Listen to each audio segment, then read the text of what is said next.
salam sejahtera untuk kita semua. Jumpa lagi bersama saya Muhammad Rafiki, salah satu SDM Kesos, pendamping sosial program Keluarga Harapan, Kecamatan Aimal, Kabupaten Lombok Timur, Provinsi Nusa Tenggara Barat. Saat ini saya bersama KPM, peserta program Keluarga Harapan, Desa Kembangkrang. Nantinya saya akan melakukan simulasi pembelajaran modul 4, sesi 5, pencegahan dan penanganan stunting melalui pemenuhan kesejahteraan bayi baru lahir dan ibu menyusui. Ibu-ibu KPM siap belajar? Siap. Assalamualaikum warahmatullahi wabarakatuh. Waalaikumsalam warahmatullahi wabarakatuh. Terima kasih saya ucapkan kepada ibu-ibu yang sudi datang atau mau datang untuk pertemuan sekolah PKH kita pada hari ini. Pada pertemuan sebelumnya kita sudah membahas apa? Ayo, siapa yang bisa angkat tangan? Saya. Nah, Ibu Hamdiah, coba apa? Pencegahan stunting melalui pemenuhan kebutuhan ibu hamil. Nah, benar jawabannya, berikan tepuk tangan. Pada pertemuan sebelumnya kita sudah membahas pemenuhan kesejahteraan ibu hamil untuk mencegah stunting. Pada pertemuan kali ini kita akan membahas pencegahan stunting melalui pemenuhan kebutuhan bayi baru lahir dan ibu menyusui. Nanti dalam pembelajaran kita menggunakan pola diskusi. Ibu-ibu saya bagi menjadi dua kelompok. Kelompok 1 saya beri nama kelompok bayi baru lahir. Kemudian kelompok 2 kelompok ibu menyusui.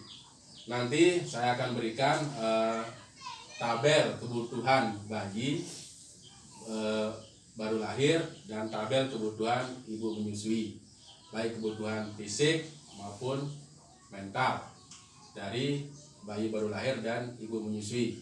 Ibu-ibu berdiskusi sambil nanti dibantu menggunakan buku KIA yang ibu bawa. Sudah dibawa buku KIA-nya? Sudah.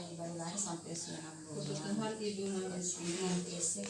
ASI dan IMD. Terus Siapa yang siapa yang memberikan? memberikan? Ibu dan keluarga. Mintas Kasih sayang. siapa yang memberikan? Keluarga.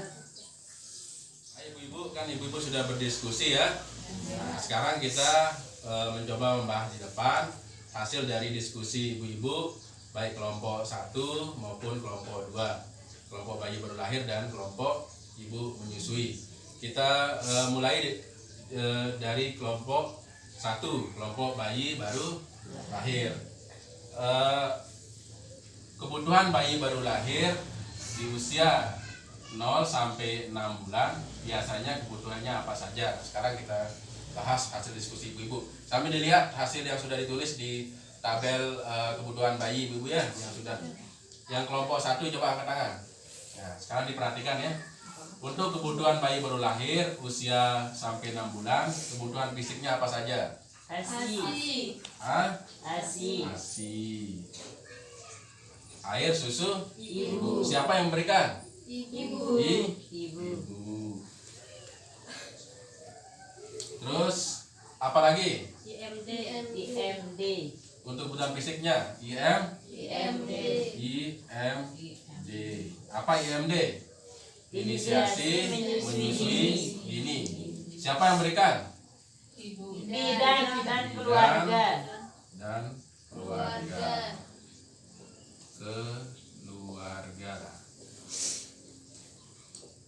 Nah, jadi ini penting ibu-ibu ya, ketika bayi baru lahir kebutuhan fisiknya penuhi berupa ASI dan IMD. Siapa yang memberikan ASI? Ibu. Siapa yang memberikan IMD? Bidan atau keluarga. Ajar anak kita ketika baru lahir setelah 30 menit baru setelah dia lahir, ajar untuk IMD agar anak terbiasa menyusui sampai usia 6 bulan, sehingga kita tidak mendengar lagi bahwa anak tidak mau menyusu pada orang tuanya. Bisa dipahami? Bisa. Nah, sekarang kita akan membahas hasil diskusi dari kelompok 2 atau kelompok ibu menyusui. Mana kelompok ibu menyusui? Angkat tangan. Nah, terima kasih. Untuk kebutuhan ibu menyusui, untuk fisiknya apa saja yang diberikan? Makanan bergizi. Makanan bergizi. Makanan bergizi. Siapa yang berikan? Keluarga. Keluarga. Jadi ibu-ibu, ketika ibu-ibu menyusui, otomatis ibu-ibu merasa kelelahan, kecapean, butuh tenaga, butuh tenaga. Jadi ketika ibu-ibu butuh tenaga, ibu-ibu harus diberikan makanan bergizi biar fisik ibu-ibu kuat. Dan ASI yang diproduksi atau yang dihasilkan lancar, sehingga tidak ada istilah ibu menyusui ASINya tersendat, kan sering kita dengar kan, atau ASINya tidak bisa keluar. Maka penuhilah kebutuhan fisik ibu menyusui berupa makanan bergizi yang diberikan oleh siapa? Yang diberikan oleh keluarga. Kemudian untuk mentalnya apa ibu-ibu? Kelompok 2. Ketenangan.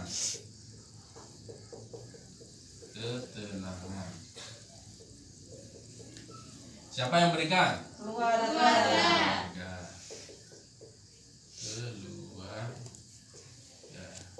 Nah, ketika ibu menyusui, ibu harus tenang.